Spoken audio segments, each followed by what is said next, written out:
अगर मैं आपसे पूछूं, क्या कोई चीज बिना दीवार खोले दीवार के पार जा सकती है? अजीब लगता है ना? लेकिन क्वांटम फिजिक्स में ये पॉसिबल है और यही कॉन्सेप्ट 2025 के नोबेल प्राइज का रीजन बना। साथ ही हम आज बात करेंगे भारत के इकोनॉमिक स्टेबल कॉइन्स और ऐसे ही जानवर की जो उड़ सकता है लेकिन पक्षी नहीं है। तो चलिए शुरू करते हैं हमारे फर्स्ट टॉपिक से, जो कि है 2025 का भौतिक। अब बात करते हैं यहाँ पे 2025 का नोबेल पुरस्कार 3 वैज्ञानिकों को मिला। John Clarke, Michel H Devoret, John M Martinis. कारण है, इन्होंने यह साबित किया कि क्वांटम टनलिंग जैसे सिद्धांत केवल छोटे कणों तक सीमित नहीं है, बल्कि ये बड़े विद्युत परिपथों में भी होते हैं। अब बात करते हैं क्वांटम टनलिंग होता क्या है।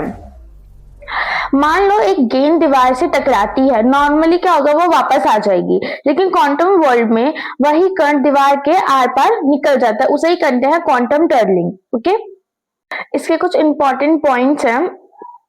छोटे पार्टिकल्स ऐसा करते हैं, अब साइंटिस्ट ने दिखाया कि बड़े सर्कसेट में भी पॉसिबल है। यही वजह है कि 2025 का नोबेल प्राइज मिला।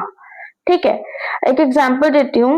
मोबाइल और कंप्यूटर चिप में जो अल्ट्रा फास्ट प्रोसेसिंग होती है, वह क्वांटम इफेक्ट्स की वजह से पॉसिबल है। अब बात करते हैं हम लोग हमारा थर्ड टॉपिक, जो कि है इंडियन इकोनॉमिक। ठीक, भारत की इकोनॉमी अभी सबसे ज्यादा किस पर डिपेंड है? गवर्नमेंट इन्वेस्टमेंट पे, सरकारी खर्च के ऊपर। इससे क्या है कि सरकार ने इन्वेस्टमेंट बढ़ाया है 3.4 लाख करोड़ से 10.2 लाख करोड़ तक। लेकिन प्रॉब्लम क्या है? प्राइवेट कंपनीज इन्वेस्ट नहीं कर रही, रिस्क लेने से डर रही हैं। ये रहे वो पॉइंट्स। मैं ना एग्जांपल देती हूँ। फॉर एग्जांपल मान लीजिए एक गांव में सिर्फ सरपंच ही काम कर रहा है, बाकी लोग काम नहीं कर रहे, तो क्या गांव डेवलप होगा? बिल्कुल नहीं होगा। ठीक वैसे ही इकोनॉमिक में प्राइवेट सेक्टर का आना बहुत जरूरी है। ठीक है, अब बात करते हैं भारत को घरेलू निवेश पर जोर क्यों देना चाहिए। पहली बात, रोजगार बढ़ेगा, सरकार पर कम बोझ होगा, स्थानीय आर्थिक वृद्धि होगी, घरेलू पूंजी का उपयोग किया जाएगा। अब बात करते हैं घरेलू निवेश क्यों जरूरी है। भारत की आज की स्थिति बहुत अनुकूल है, बड़ी जनसंख्या इसलिए बड़ी मांग, पॉलिसी स्टेबिलिटी है, इंफ्रास्ट्रक्चर में तेजी से सुधार हो रहा है, इसीलिए घरेलू निवेश को प्रोत्साहित करना भारत के लिए अवसर है। अब बात करते हैं समावेशी विकास के लिए मजबूत खपत चाहिए। कंपनियों को मुनाफा अभी बहुत अच्छा है, लेकिन वेतन वृद्धि स्थिर है, इससे आम लोगों की खरीदने की क्षमता नहीं बढ़ रही और निवेश को बढ़ावा नहीं मिल पा रहा। अब बात करते हैं इसके सोल्यूशन की, तो क्या होगा? श्रम प्रधान क्षेत्रों जैसे निर्माण, स्वास्थ्य सेवाओं में वेतन में सुधार किया जाए, रोजगार सृजन हो, से एक सकारात्मक चक्र शुरू हो सकता है। ज्यादा कमाई, ज्यादा खपत और ज्यादा से ज्यादा इन्वेस्टमेंट। बात करते हैं हमारे थर्ड टॉपिक की, जो कि है स्टेबल कॉइन।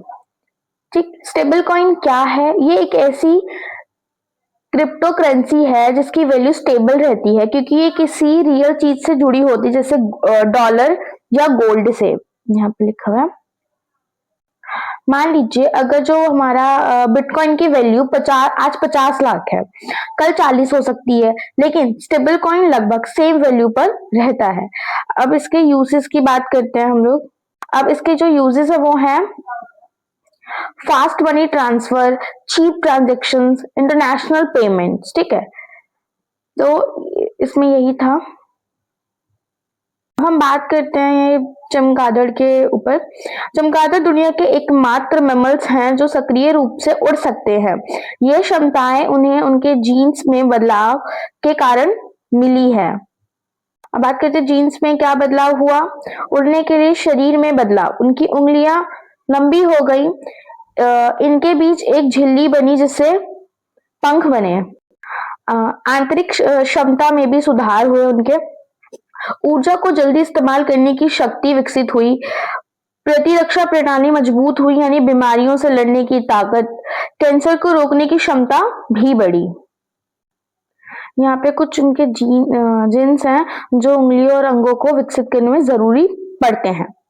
तो इसी के साथ हमारा जो आज का टॉपिक है वो एंड होता है। ऐसी वीडियोस के लिए हमारे चैनल को सब्सक्राइब करें, लाइक शेयर करना मत भूलिएगा। मिलते हैं नेक्स्ट वीडियो में। Thank you for watching.